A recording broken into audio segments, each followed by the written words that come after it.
नमस्कार मंडळी, मी गायत्री स्वामी आणि बातमी मागची बातमी या विशेष कार्यक्रमात आपलं स्वागत आहे. जिथे आजच्या 3 महत्वाच्या बातम्या.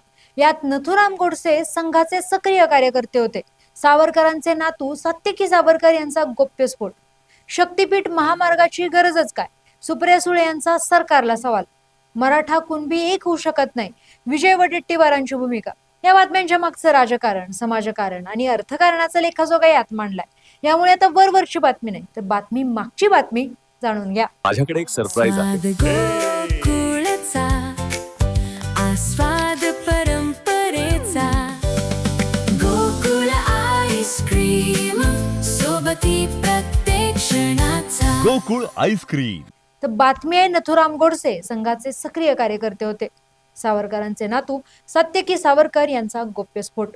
काँग्रेस नेते राहुल गांधी यांच्या विरोधातील अब्रूनुकसानीच्या दाव्यात स्वातंत्र्यवीर सावरकरांचे नातू सात्यकी सावरकर यांनी पुणे न्यायालयात अत्यंत महत्वाची माहिती दिली.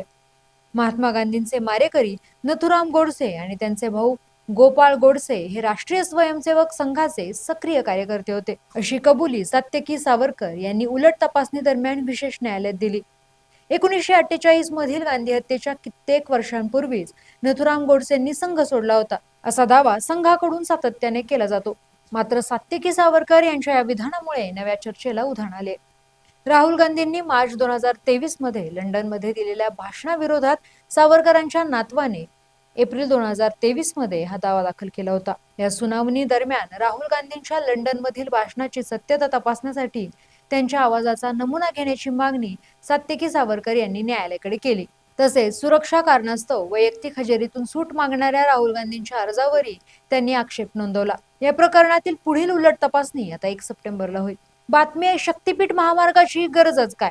सुप्रिया सुळे यांचा सरकारला सवाल. महाराष्ट्रातील बहुचर्चित शक्तीपीठ महामार्गावरून राजकीय वातावरण पुन्हा तापले असून राष्ट्रवादी काँग्रेस शरद पवार गटाच्या खासदार सुप्रिया सुळे यांनी महायुती सरकारवर जोरदार निशाणा साधला आहे. राज्याच्या वाढत्या कर्जबाजारीपणावर, शेतजमिनींच्या अधिग्रहणावर आणि पर्यावरणाच्या हानीवर बोट ठेवत त्यांनी या प्रकल्पाच्या अवाढव्य खर्च आणि राज्याच्या आर्थिक धोरणावर थेट सवाल उपस्थित केलाय. सुप्रिया सुळे यांनी स्पष्ट केले की राज्यावर आधीच 9 लाख कोटीहून अधिक कर्जाचा डोंगर असताना तब्बल 1.10 लाख कोटी रुपयांहून अधिक खर्चाचा शक्तीपीठ महामार्ग हट्टाने राबवणे अत्यंत चिंताजनक आहे. नवीन खर्चिक प्रकल्प उभे करण्याऐवजी राज्यातील सध्याच्या खराब रस्त्यांची दुरुस्ती व रुंदीकरण करणे अधिक गरजेचे असल्याचे मत त्यांनी व्यक्त केले. हा केवळ राजकीय विरोध नसून या महामार्गाची आर्थिक व्यवहार्यता, सामाजिक आणि पर्यावरणीय परिणाम यांचा सखोल अभ्यास करण्याची गरज सुळे यांनी अधोरेखित केली. मोठ्या प्रमाणावर होणारा शेतजमिनीचा आणि पर्यावरणाचा ऱ्हास विचारात घेता सरकारने या प्रकल्पाचा पुनर्विचार करावा, अशी मागणी त्यांनी केली. बातमी आहे, मराठा कुणबी एक होऊ शकत नाही, विजय वडेट्टीवारांची भूमिका. मराठा कुणबी जात प्रमाणपत्र रद्द झाल्याप्रकरणी मनोज जरांगे आक्रमक झाले. यामुळे मराठा आरक्षणाच्या मुद्द्यावर राजकारण तापलं आहे. विधानसभेतील विरोधी पक्षनेते काँग्रेसचे आमदार विजय वडेट्टीवार यांनी मराठा आरक्षण आणि ओबीसी संघर्षावर भूमिका मांडली. मराठा व कुणबी समाज एक होऊ शकत नाही, असे स्पष्ट करत वडेट्टीवार यांनी शिंदे समितीच्या नोंदीवर प्रश्नचिन्ह उपस्थित केले. ओबीसींच्या 378 जातींमध्ये घुसून मराठा समाजाला काही साध्य होणार नाही. उलट यामुळे मूळ ओबीसींचे हक्क हिरावले जातील, असा दावा त्यांनी केला.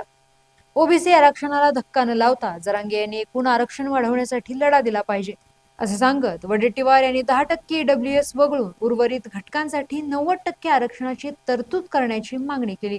यावेळी महायुती सरकार आणि मराठा आंदोलक मनोज जरांगे पाटील या दोघांवर निशाणा साधत सरकारने जरांगेंसमोर वारंवार गुडघे टेकलेत.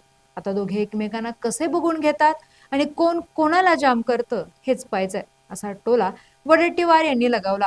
धन्यवाद आणि पाहत राहा सकलम.